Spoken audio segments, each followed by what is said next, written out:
What's going on, everybody? It's your boy Quam Teasy with the Christocrats, the YouTube channel where we help you decide and see what is going on from a Christian perspective on everything from politics to pop culture and everything in between. Tonight, we're going to review a movie that has just come out called The Shift.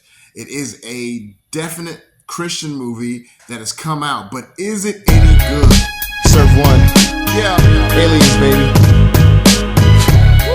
We don't belong Before we here. go on that, before Yo, we check go it any out. further, go ahead Yo. and smash the like button, hit the subscribe button, hit the notifications bell, that thingy that you see on there. Just get all the videos that we put out so you get any new notifications when we put something new out, so you can support the channel and we can keep doing this great content for you. So the movie, The Shift. This movie was written and directed by Brock Heasley. It was put out by Angel Studios, the same studio that puts out, the TV series called The Chosen. And as a matter of fact, this movie has some of the same cast in it that are in The Chosen, but we'll get to that later. So before we go any further, if you have not seen this movie, I encourage you 100% to go see it for yourself, get your own opinion about this movie, and then come back, because this video is going to have some spoilers in it, because we're going to talk in depth about the movie itself. And if you don't want it spoiled for you, click out of this, go see the movie, and then come back. Now, if you want to know what's going on in the movie, stay here. But I'm going to give you 5, 4, 3, 2, 1. So I've been seeing a lot of advertisements about this movie, and it has some pretty good actors that are well known.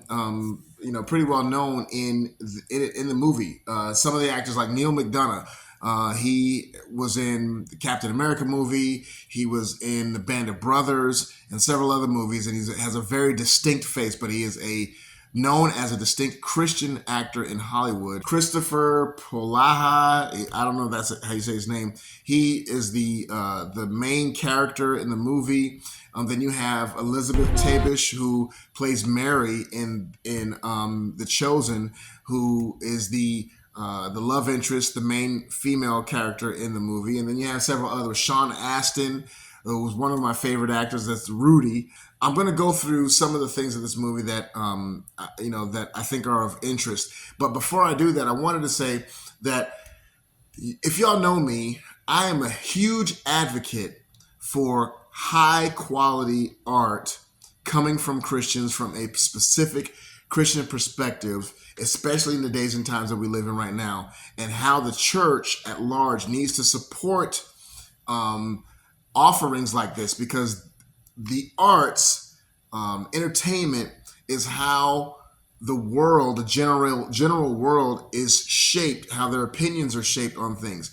And I think we do a huge disservice and leave a lot of quote unquote money on the table by not focusing on putting the gospel message in a high quality manner in any form of entertainment that is out there, because the enemy is using it very effectively. And we should be ahead of the game in doing that. Jesus did it. And in his day, he used one of the popular form of entertainment of his day to get his message across and then be able to really minister to people. And that was storytelling. He told parables. That was orating back in those days. That was a big deal. And it was especially the entertainment of people that didn't have the money to go to, the plays and to see gladiators and all that. But so suffice it to say, it was an entertainment, and we sometimes look down on entertainment, or think that it's a secondary or third type way to minister to people. And I believe that it's a very, very effective way to do that. And the problem has been that for so long, Christian movies and Christian music and all that has always seemed to be 2 and 3, 4 steps behind in its presentation and its technical ability and its ability to be high quality in the filmmaking and in the acting and all that. The story is always good because it is the gospel that they try to put in it in some kind of way, but it's never been up to par as to what the world is doing. But I have to say that they are beginning to close that gap. They're beginning to close that gap with offerings like this. So The Shift. is a movie about, it's like a retelling of the story of Job, but it adds sci-fi to it, and a man who goes through suffering, losing his wife and his child, and by being shifted to another dimension by a character who we come to know as the devil, right? And the main character is challenged. His devotion to God is challenged, and whether or not he's going to try to live out being a believer under these circumstances, which is a they try to use that to relate to what humans go through, what we go through, tragedy, issues. It sort of begins to try to answer the question of why do bad things happen to good people?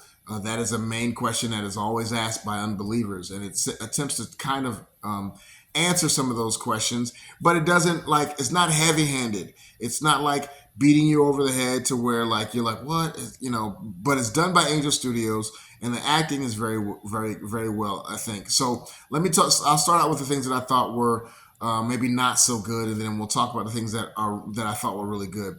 The things that I think were not so good was the pacing of the movie, especially in the beginning of the movie. The beginning of the movie is sort of thrown into this world without really knowing much about it, and it's a little confusing at first. And so I found myself trying to figure out what was going on and the premise of the movie. In the first 20 to 30 minutes of the movie, there was a lot of explanation, a lot of narration while scenes were going on. Was some of the chemistry with some of the actors, not the two main actors, but some of the other actors. There was a little bit of a you didn't get to flesh out a lot of their some of their characters and the chemistry between them. But other than that, I think everything else was really great. You had a stellar performance by Elizabeth Tabish in particular. When they say that she gives a performance of her career, she doesn't have a whole lot that I've seen, but you totally believe every emotion that she brings across on screen, and it gets pretty emotional with a lot of the dialogue between the two of them, her and the main character.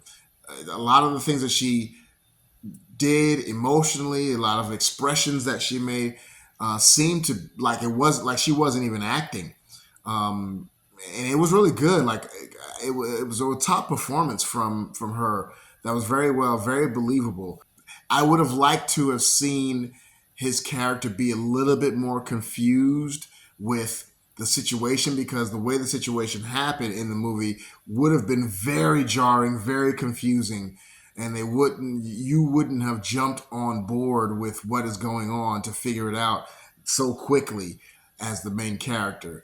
But the greatest performance that I believe was in this was by Neil McDonough as the quote unquote benefactor. We all know him to be Satan, and he was very convincing.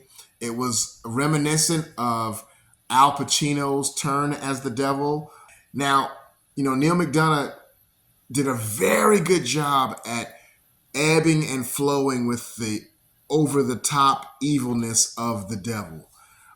He showed good range of emotion from being, you know, provoked to just being mad to being incredulous with, the main character praying in the middle of what's going on, to being frustrated as the devil. But he said a lot of things that we think or that come into our mind about God when we go through these issues and problems. And it was a good way to expose the enemy for who he really is. So there's a good amount of action in the movie. There was one particular scene that I thought was done so well. It was a scene where the main character is going back and forth between his reality and the reality that he was thrust into. And it was really good. It was a really clever way to do that. So this movie was a really good sci-fi flick. It can stand on its own as that, but it gave a good message, for a good Christian message without it being over the top and beating you over the head. So anybody that is not a believer can go see this movie and get the message out of it that needs to get out of it. I think that we are on our way as Christian filmmakers. We're on our way to doing very well. I would definitely recommend you go see this movie in the theaters, because what that does is that allows these studios to continue to get more money and more backing, so that they don't have to rely on Hollywood, and they can keep the messages pure. They can keep the messages untainted and say what needs to be said. Obviously, there is a market for this. So if you want to go see The Shift, I 100% recommend it. I would say 4 out of 5 stars for me. The cinematography is getting better. Go pay for it. Go in the theater and pay for it and check it out.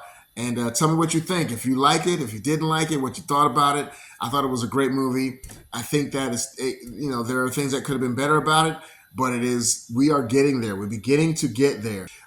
If you like the review and you want to see more, go ahead and send us a message. Let us know what you want me to review, whether it's music or other Christian movies or whatever, and we'll check it out for you and give you the Christocrat review on these things. I believe we got to support each other, support what they're doing, so that we can have more good, gospel-centered, ministry-minded, creative Christian content out there that are doing it. Once we support them more, then there'll be more content further out there. There is a market for it. Go ahead and hit the like button, hit the subscribe button. Make sure that you follow us on everything that we're doing. We got some great content coming for you guys, and we appreciate you. But from now, I am out. See y'all later. Remember, we are not of those that shrink back. He knew the outcome. That's how come his name is Jesus. Freely gave his life away so we could know what to do. Nicodemus asked the question in